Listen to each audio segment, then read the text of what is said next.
Hi everyone, my name is Andre de Guzman and I'm excited to share a little bit about myself with you today.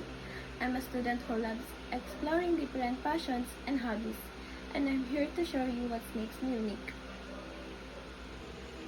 One of my greatest loves is playing guitar. Music has always been a big part of my life, and I find joy in creating melodies and expressing myself through my guitar. It's a way for me to relax and connect with my emotions. I also have a passion for crochet. There's something incredibly satisfying about turning a simple ball of yarn into a beautiful piece of art. Crochet allows me to be a creative and patient.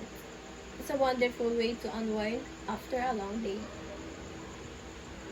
Another hobby I enjoy is doing makeup.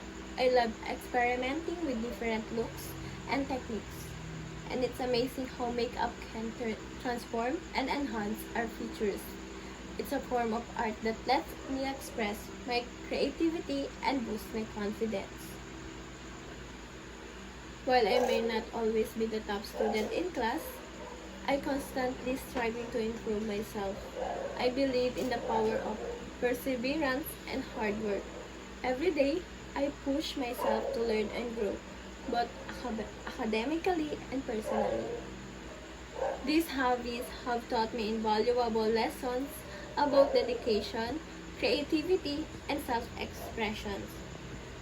They remind me that it's okay to have diverse interests and that each of us has unique talents to share with the world.